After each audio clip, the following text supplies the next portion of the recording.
राधे राधे मित्रों, स्वागत है आपका आपके अपने YouTube चैनल पर। श्री जगन्नाथ सहाय जी ब्रह्मऋषि श्री देवराह बाबा के पुराने भक्तों में से थे। उनके मित्र नागमणि जी एक ईमानदार व योग्य IAS अधिकारी थे, लेकिन भगवान की माया का ये चक्र किसी को नहीं छोड़ता। राजा हो या प्रजा, पृथ्वी पर रहने वाले सभी प्राणी सुख और दुख से प्रभावित होते हैं। नागमणि जी उस समय तिरहुत प्रमंडल के कमिश्नर थे। अचानक उनके जीवन में तूफान आ गया। उनकी पत्नी का शव पटना से दूर हाईवे पर पड़ा मिला। अगले दिन से ही ये बातें अखबार में उछलना शुरू हो गईं। पुलिस ने तहकीकात शुरू कर दी और संदेह का घेरा कमिश्नर जी यानी भक्त नागमणि पर ही आ गया। अनेक कहानियां छपने लगीं। जल्दी ही भारत सरकार ने उन्हें अपनी पत्नी की हत्या के आरोप में गिरफ्तार कर लिया और अपनी नौकरी से भी उन्हें निलंबित कर दिया गया। श्री जगन्नाथ सहाय जी जो नागमणि जी के मित्र थे, उनके घर के पास ही रहते थे। सूचना मिलते ही नागमणि जी से मिलने पहुंचे। नागमणि जी ने घटना की सारी स्थिति अपने मित्र सहाय जी को बताई और कहा, सहाय जी, मैं अपराधी नहीं हूँ। आप मुकदमे की पैरवी का वकील नागेश्वर बाबू को नियुक्त कर दीजिए। वे बहुत अच्छे वकील हैं। और एक विनती और है, आप तो ब्रह्मऋषि देवराह बाबा के शिष्य हैं, बराबर बाबा के दर्शन में जाते हैं। बाबा तो त्रिकालदर्शी हैं, उनसे कुछ भी छिपा नहीं है। आप मेरी खातिर बाबा के पास जाइए और मेरी तरफ से बाबा से प्रार्थना कीजिए कि यदि मैं निर्दोष हूँ तो वे मुझे आशीर्वाद दें। मैं सही हूँ या गलत, बाबा से कुछ भी छिपा नहीं रह सकता।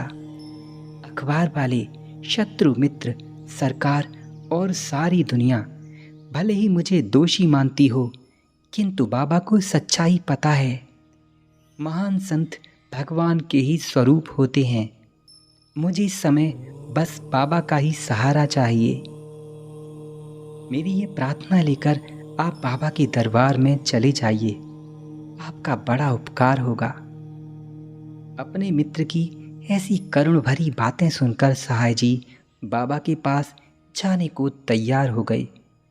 अब उनके पास दो कार्य थे। पहला, नागेश्वर बाबू को नागमणि जी का वकील नियुक्त करना और दूसरा, श्री देवराह बाबा से नागमणि जी के लिए आशीर्वाद मांगना। नागेश्वर बाबू पटना के ही नहीं, पूरे देश के जाने माने वकील थे। उनमें विलक्षण प्रतिभा थी। सभी उनकी धाक मानते थे। कश्मीर में शेख अब्दुल्ला के मामले में नेहरू जी ने उनको भारत सरकार का वकील नियुक्त किया था। नागेश्वर बाबू काफ़ी स्वाभिमानी वकील थे।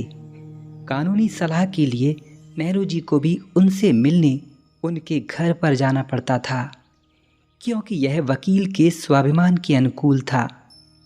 सहाय जी नागेश्वर बाबू से मिले, सारी स्थिति बता दी और नागमणि जी की तरफ से लड़ने का उनको अनुरोध किया। वकील साहब तैयार हो गए। उन्होंने सहाय जी की बात मान ली। हालांकि इस मुकदमे के लिए नागेश्वर जी को कई लोगों ने मना किया। उनके परिवार वालों ने, उनके मित्रों ने, सब ने उनसे विरोध किया और कहा कि आप इस मुकदमे को मत लड़िए। परंतु एक वकील होने के नाते वे अपना फर्ज मानकर मुकदमा लड़ने को तैयार हो गए। अब सहाय जी को जाना था ब्रह्मऋषि श्री देवराह बाबा के पास। वे सीधे बाबा के आश्रम पहुँचे। बाबा का आश्रम आज भी यमुना जी के किनारे स्थित है। आश्रम का पूरा पता मैं नीचे डिस्क्रिप्शन में दे दूंगा। बाबा के दर्शनों के लिए आप आज भी इसी पते पर आकर आश्रम में गुरुदेव के दर्शन कर सकते हैं। ब्रह्मऋषि श्री बड़े महाराज जी जो बाबा के सबसे करीबी और परम शिष्य हैं, बाबा की गुरु परंपरा का निर्वाह करते हैं। आप उनके दर्शन करके बाबा का दुर्लभ आशीर्वाद प्राप्त कर सकते हैं। साईं जी आश्रम पहुंचते ही बाबा के पास पहुंचे। बाबा को सारा हाल कह सुनाया और बताया, बाबा, जहाँ जहाँ भी अखबार पढ़ते हैं लोग, वे सब नागमणि जी के घोर विरोधी हो गए हैं।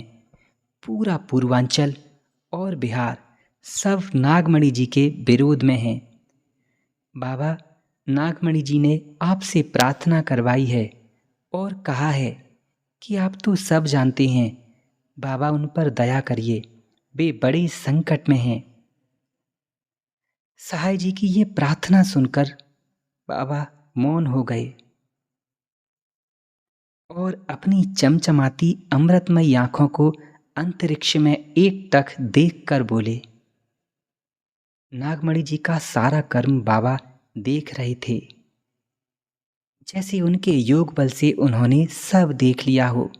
थोड़ी देर बाद बाबा वापस अपनी स्थिति में आए, अपनी जटाओं को पीछे किया और बोले,